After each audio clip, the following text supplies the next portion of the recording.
Depois de décadas em discussão, a reforma tributária chegou. Especialistas e contribuintes ainda estão cheios de questionamentos, mas o recado é claro. 2025 é o ano para o empresário correr atrás do advogado e também do contabilista. A Beatriz discute o orçamento com o marido e sócio, capricha no atendimento do caixa e já começa a quebrar a cabeça com as novidades que vêm por aí. A gente começou a analisar principalmente no preço, o que a gente poderia fazer para que o preço não saísse muito fora de mão dos nossos clientes e também não assustassem tanto eles na hora da compra. Ainda mais no meu ramo, existem um grande comércio, uma grande concorrência, então a gente sempre tem que analisar o mercado e tentar se encaixar ainda mais com essa reforma. O consumidor, ele não tem nem ideia daquilo que ele está pagando de imposto, porque o preço final ali que ele negociou é o preço que ele vai pagar e acabou. Com a reforma tributária, a gente tem a figura do imposto por fora, quer dizer, esse imposto ele será cobrado já naquele boleto de pagamento e ele vai só ter conhecimento, né, desse valor depois que ele fizer a negociação. Ele vai fazer uma negociação, né, com quem está vendendo para ele e ele vai saber o valor do produto, porém o valor do imposto que é cobrado por fora, ele virá depois. Então, precisa ficar bastante atento a isso para não ter surpresas. Ao passo que, por exemplo, o empresário, ele, no momento que ele emitir esse boleto, parte do boleto ele irá receber. Só que a outra parte, que é essa parte dos impostos, né, ele já irá direto para os cofres públicos. A loja da Beatriz é como muitas de Ribeirão Preto. Vende celulares, aparelhos eletrônicos importados. O comércio está enquadrado como microempreendedor inscrito no modelo de arrecadação do Simples Nacional. É um grande desafio, principalmente no meu ramo, onde a concorrência, muitas pessoas não têm noção disso. Eles acabam abaixando o preço absurdamente, às vezes até mesmo perdendo. E com a gente, nós temos que fazer novas estratégias, novas visualizações de marketing para atrair mais esse cliente. E tentar fazer com que eles entendam que nós não estamos aumentando propositalmente, mas sim porque nós estamos sofrendo uma reforma tributária. A questão do simples, que não é tão simples, né? O simples, ele vai ter a opção de optar ou não pela reforma tributária.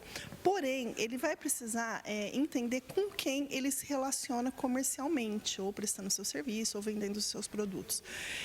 E se ele tiver relacionamentos com outras pessoas jurídicas, por exemplo, com um varejista, com alguém que vai revender o seu produto, que não seja aquele que está na ponta, o consumidor final, é interessante ele avaliar e ser optante, né, pela reforma tributária, porque aí ele poderá fornecer créditos, porque essas pessoas jurídicas, quando elas comprarem os seus produtos, elas terão a possibilidade de se creditarem. A reforma sobre bens e serviços será em 3 etapas e a primeira já começou. 2025 serve para o ajuste e o planejamento.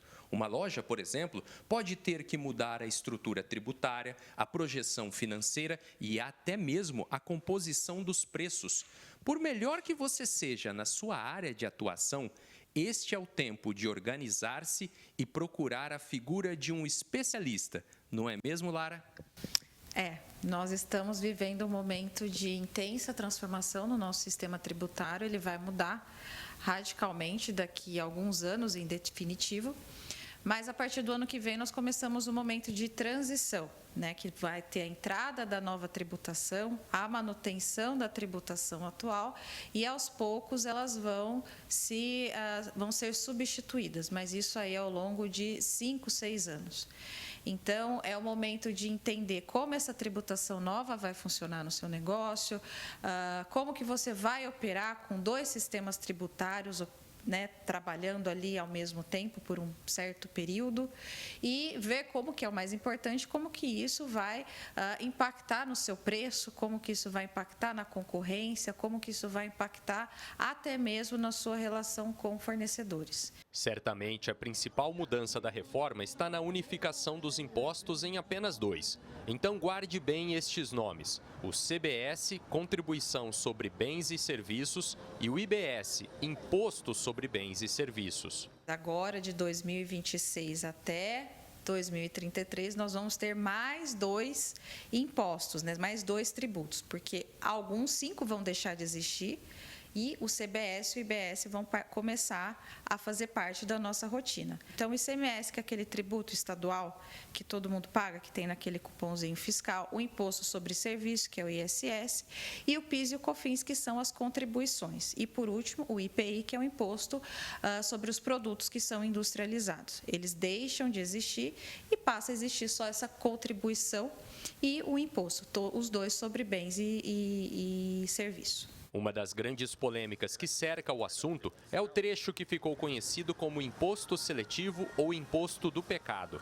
Na prática, o governo vai cobrar mais por produtos com muito açúcar, bebidas alcoólicas, ultraprocessados, cigarros e outros itens mais. A compensação seria através da isenção de tributos para alimentos saudáveis e da cesta básica, mas isso não está totalmente definido. Então, a gente tem um descasamento que vai ser regulado, estamos tentando regular através da legislação. Houve uma briga muito grande quando a gente estava em fase de elaboração legislativa desses tributos, dessa questão, o que compõe a cesta básica de fato versus o imposto seletivo. Produtos que são baratos, por exemplo, o salsicha é um produto que está na base de consumo da população no geral. Ele é um produto ultraprocessado, ele faz mal à saúde. Então, ele está na base da cesta básica. E aí o que acontece? Só que ele também é um produto que faz mal à saúde. Então, qual que é a incidência? A discussão se deu sobre isso, Esse que foi o grande problema. Em contrapartida, esperava-se uma política de incentivo à produção de produtos naturais mais saudáveis, Por exemplo, um arroz integral ou propriamente as hortaliças, os legumes, que a gente sabe que tem um preço um pouco mais alto. Os detalhes da reforma são muitos e eles dependem do tamanho e da realidade de cada empresa. O que advogados e contabilistas concordam é que 2025 será uma corrida contra o tempo.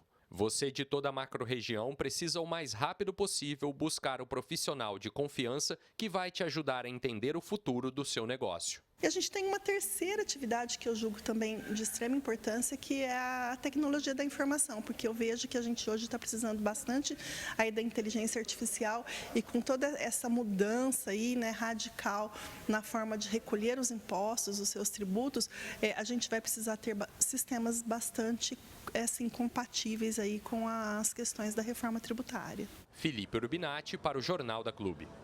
A gente segue então falando sobre esse assunto com a Janaína Oliveira, ela que é mestre em economia. Janaína, bem-vinda aqui com a gente. Acho que o recado mais importante nesse momento é que as empresas, sejam elas de todos os tamanhos, elas vão precisar estudar aí o quanto antes como essa reforma vai impactar a vida delas, Uma ótima tarde. Olá, pessoal, boa tarde. Prazer em estar aqui. Vou falar um pouquinho sobre esse assunto, que é muito pertinente.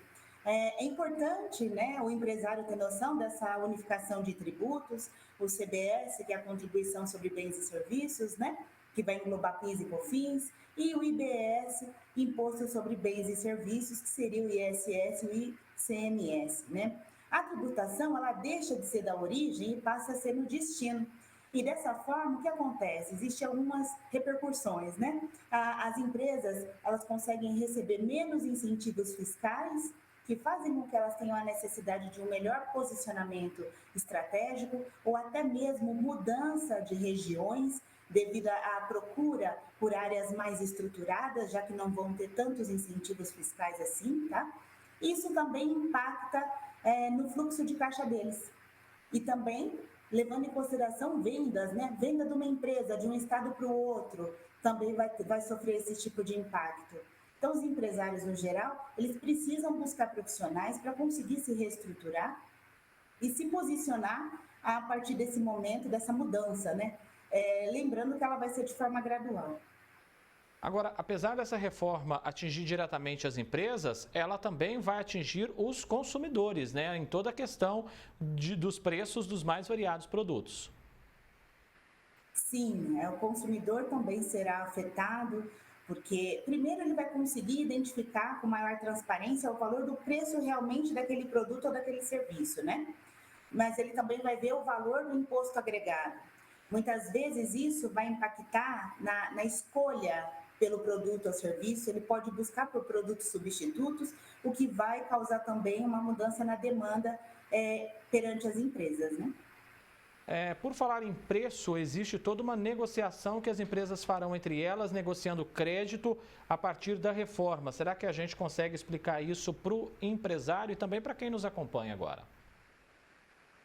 Levando em consideração a negociação de empresas, né, o que é importante ressaltar, a partir do momento que vai ter essa mudança, que a gente está ainda nessa fase, como eu falei, que ela é gradual, né?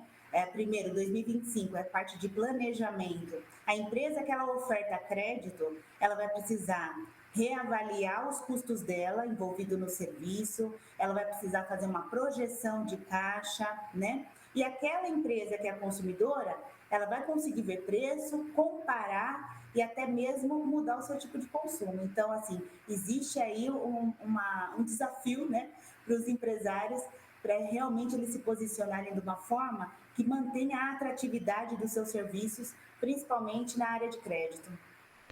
Janaína Oliveira, mestre em economia, agradeço muito a sua presença aqui com a gente, Janaína, ajudando a esclarecer um assunto um tanto técnico, né? Mas com a sua ajuda ficou bem mais fácil. Um abraço e até mais, viu? Obrigada, gente. Boa tarde.